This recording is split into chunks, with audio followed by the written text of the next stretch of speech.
KidsCare a été mis sur pied en 1991 par le professeur André Kahn, qui était à l'époque donc responsable du service de pédiatrie, chef du service de pédiatrie.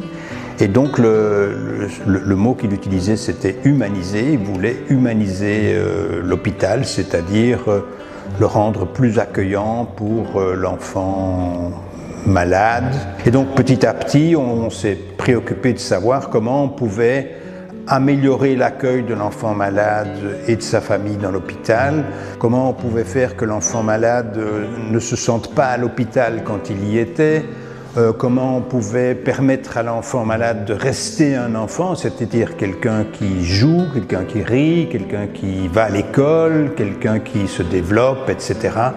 Et donc petit à petit, c'est comme ça que l'action des Amis de l'UDERF s'est structurée autour de deux piliers, si je puis dire. C'est d'une part l'accueil de l'enfant malade et de sa famille à l'hôpital, et l'autre pilier sur lequel assez rapidement on s'est concentré aussi, c'était le bien-être et la compétence du personnel de l'hôpital. Il est clair que du personnel qui se sent soutenu, du personnel qui est bien dans sa peau, sera mieux armé pour prendre en charge des enfants malades avec des pathologies complexes.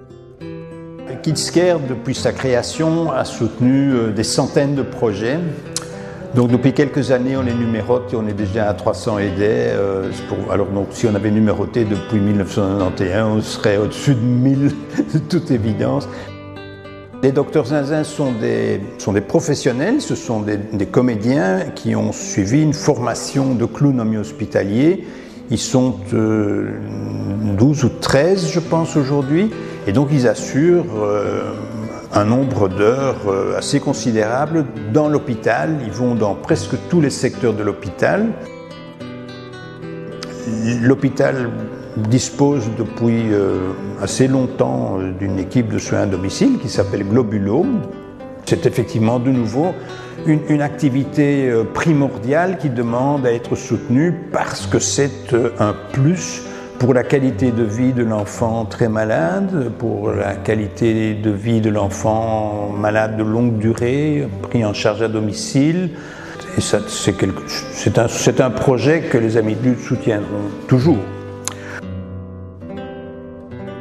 Si vous vous promenez dans l'hôpital des enfants, dans l'UDERF, vous sentirez probablement, enfin je l'espère, assez régulièrement, que vous n'êtes pas dans un hôpital ordinaire, mais que vous êtes vraiment dans un hôpital entièrement dédié à l'enfant.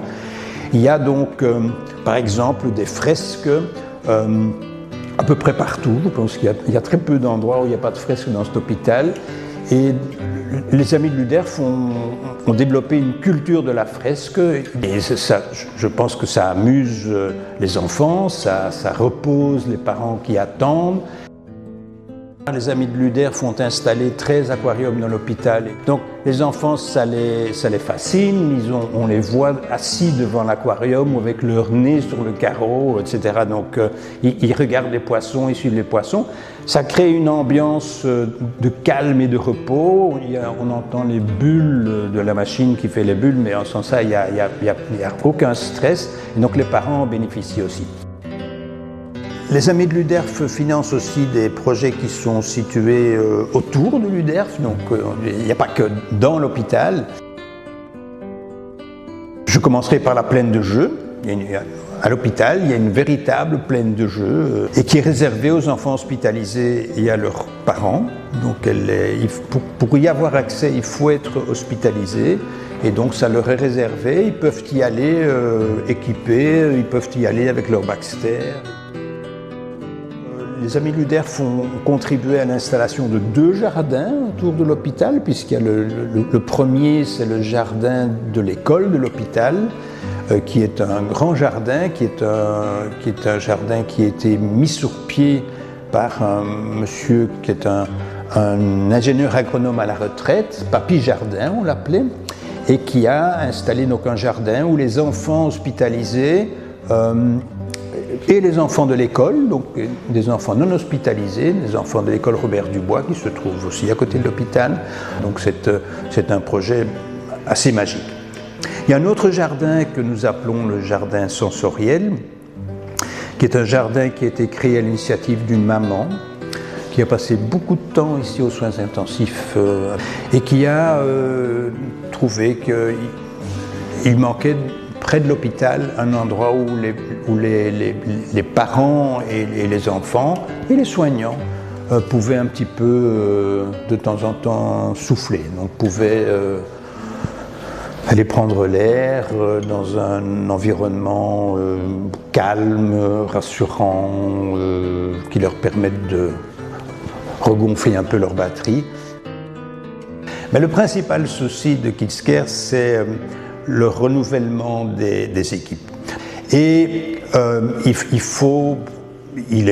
pense qu'il est vraiment nécessaire que du sang neuf vienne rejoindre l'association. Et donc je lance un appel vigoureux pour que quelques personnes, je ne dis pas qu'il en faut beaucoup, mais il en faut quelques-unes qui s'intéressent à l'association et qui auraient le temps, ou à qui on donne un petit peu de temps, pour contribuer à son développement futur. KidsCare a fêté ses 30 ans il y a 5 ans. J'en profite pour souhaiter bon anniversaire à l'UDERF, puisque KidsCare est arrivé peu de temps après l'UDERF. L'UDERF a 40 ans. Bon anniversaire.